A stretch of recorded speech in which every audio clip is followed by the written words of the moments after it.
Welcome to Artificial Fluency, the podcast where we explore fascinating topics in English. I'm your host, John, and with me is our AI assistant, Emma.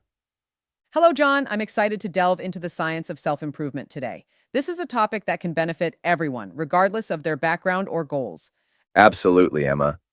Self-improvement is something many of us strive for, but it's not always clear how to go about it effectively. Today, we'll be exploring the scientific foundations of personal growth and discussing evidence-based strategies for meaningful change. That's right, John. We'll be covering a wide range of topics, including the neuroscience of habit formation, the psychology of motivation, the role of mindset in personal growth, effective goal-setting techniques, and the importance of social support and lifelong learning in self-improvement. Sounds like we have a lot to cover. Let's dive in. Emma, let's start by discussing the role of habits in self-improvement. Why are habits so important? Great question, John. Habits are crucial because they form the foundation of much of our behavior. Neuroscience research has shown that about 40% of our daily actions are habitual, meaning we perform them automatically without conscious thought. That's fascinating. How does the brain form habits? The brain forms habits through a process called neuroplasticity, which is its ability to change and adapt based on experience. When we repeat a behavior, the neural pathways associated with that behavior become stronger and more efficient. This is often described by the phrase, neurons that fire together, wire together. So, the more we repeat a behavior, the more automatic it becomes? Exactly. Habit formation involves three key components: the cue, the routine, and the reward. This is known as the habit loop.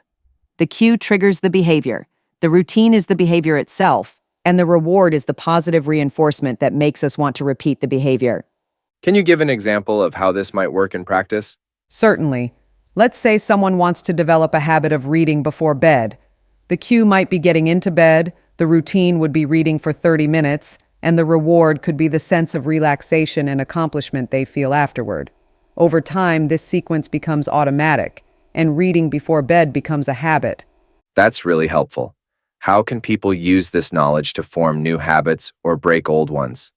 To form new habits, it's important to choose a specific and achievable behavior. Identify a consistent cue or trigger. Practice the behavior consistently. Reinforce the behavior with a reward. To break old habits, we can identify the cues that trigger the unwanted behavior. Replace the old routine with a new, more desirable one. Find alternative ways to achieve the reward associated with the old habit. This is great information, Emma. It really highlights how understanding the science behind habit formation can help us make lasting changes in our lives. Now that we understand habits better, let's talk about motivation. What drives people to want to improve themselves? Motivation is a complex psychological process, John. It's influenced by both internal and external factors. Psychologists often distinguish between intrinsic motivation, which comes from within, and extrinsic motivation, which is driven by external rewards or pressures. Can you elaborate on the difference between intrinsic and extrinsic motivation? Certainly. Intrinsic motivation is when you do something because it's inherently enjoyable or satisfying. For example, reading a book because you love learning. Extrinsic motivation, on the other hand, is when you do something to gain a reward or avoid a punishment, like studying for a test to get a good grade.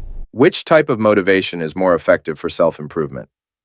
Research generally suggests that intrinsic motivation is more powerful and leads to more sustainable changes. However, extrinsic motivation can be useful, especially when starting a new habit or behavior. The key is to try to internalize extrinsic motivations over time. That makes sense. Are there any specific theories of motivation that are particularly relevant to self-improvement? Yes. One of the most influential is self-determination theory, developed by psychologists Edward Deci and Richard Ryan. This theory proposes that we have three basic psychological needs: autonomy, competence, and relatedness. When these needs are met, we're more likely to be intrinsically motivated and experience well-being. How can people apply this theory to their self-improvement efforts? Great question. To boost motivation based on self-determination theory, you can autonomy. Choose goals that align with your values and interests. Competence. Set challenging but achievable goals and track your progress. Relatedness. Seek support from others and share your goals with people you trust. That's really practical advice, Emma. It seems like understanding these psychological principles can help people stay motivated in their self-improvement journey. Absolutely, John. And it's important to remember that motivation can fluctuate.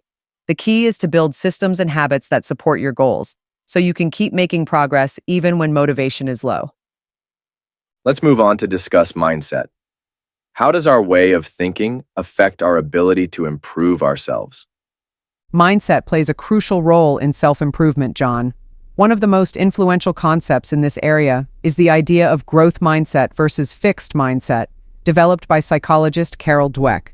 Can you explain what these terms mean? Of course.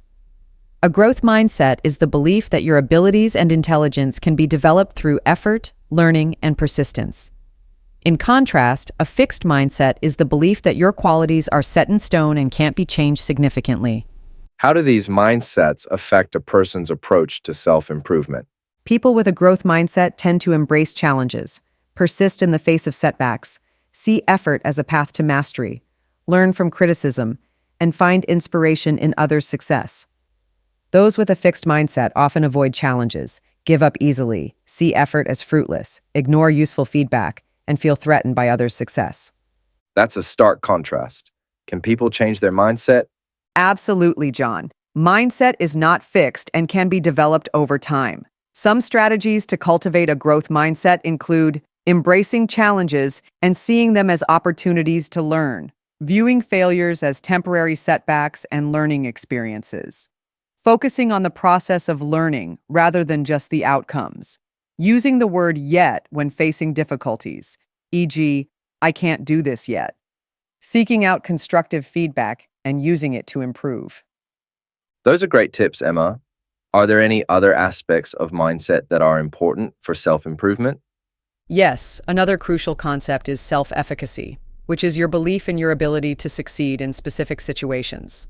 People with high self-efficacy are more likely to view difficult tasks as challenges to be mastered rather than threats to be avoided.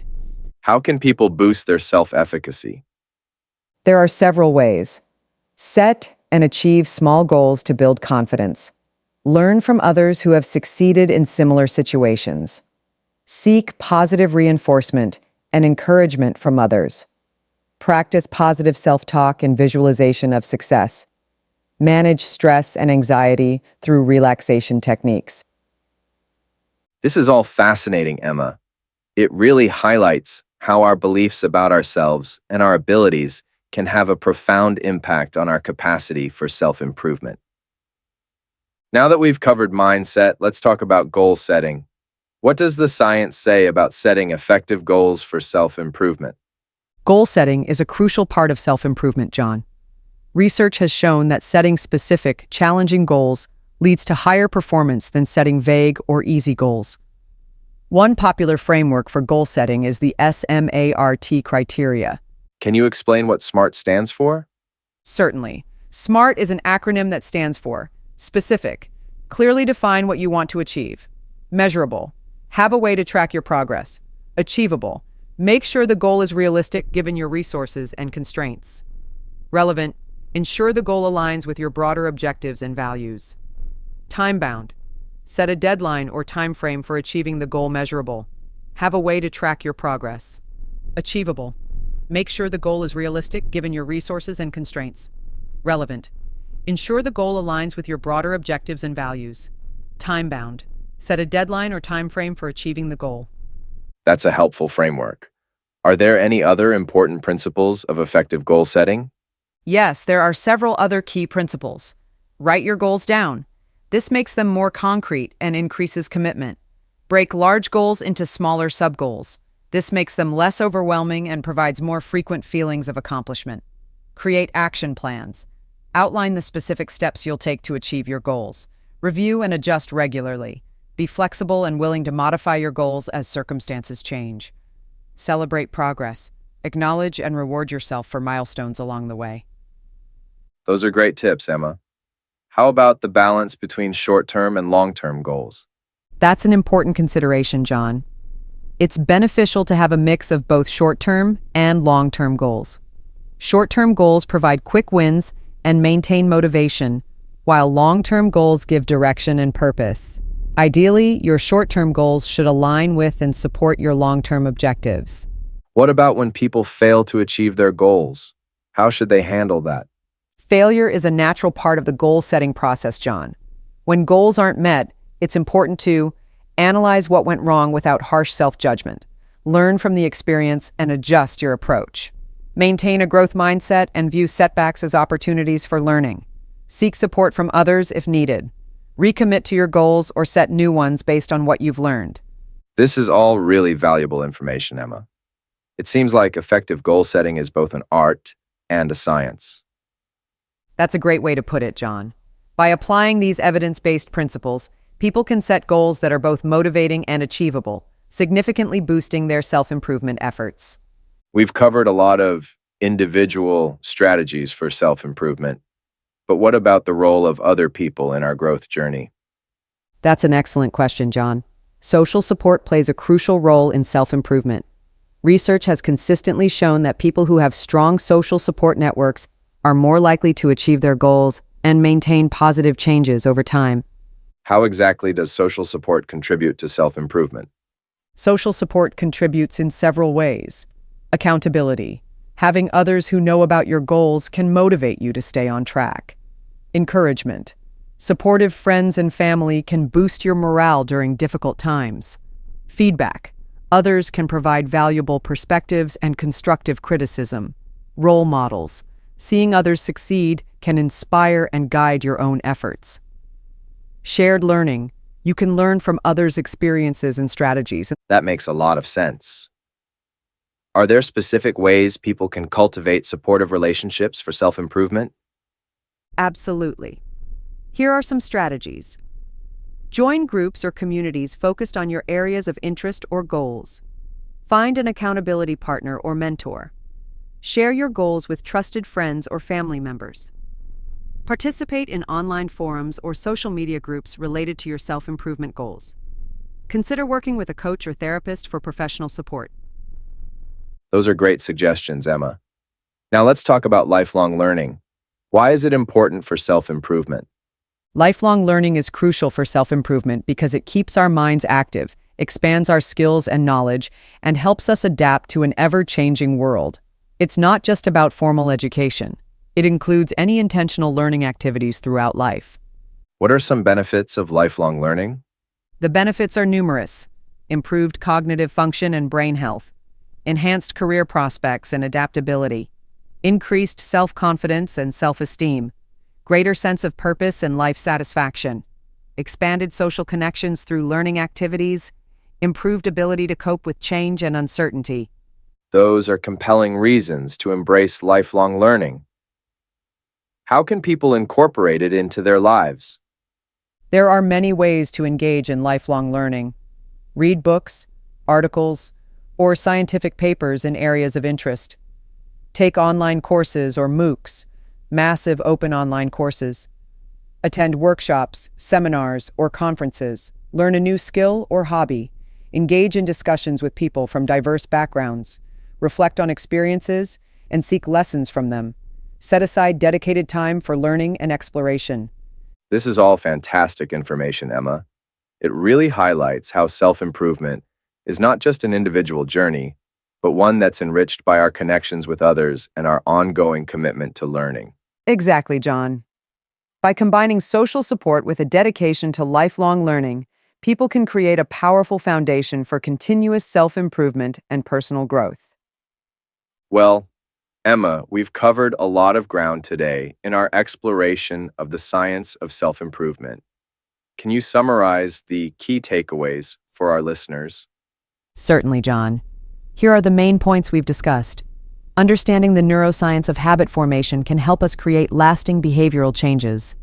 Intrinsic motivation, driven by autonomy, competence, and relatedness, is key to sustainable self-improvement.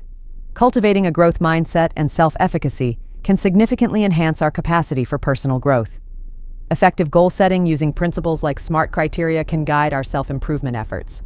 Social support and lifelong learning provide crucial external resources for ongoing personal development. Thank you, Emma. Those are excellent summary points. Any final thoughts for our listeners? I'd encourage everyone to remember that self-improvement is a journey, not a destination. It's about continuous growth and learning, rather than reaching a fixed endpoint. Be patient with yourself, celebrate your progress, and don't be afraid to adjust your approach as you learn more about yourself and what works for you. That's wonderful advice, Emma. To our listeners, we hope this deep dive into the science of self-improvement has provided you with valuable insights and practical strategies for your own personal growth journey. Remember, understanding these scientific principles is just the first step. The real magic happens when you apply them consistently in your life. Absolutely, John. And for those of you learning English, discussing and thinking about these concepts in English can be a great way to improve your language skills while also working on your personal development. Thank you, Emma, for sharing your knowledge with us today. And thank you to our listeners for joining us for this exploration of the science of self-improvement. Until next time, keep learning and growing. Goodbye, everyone. Goodbye.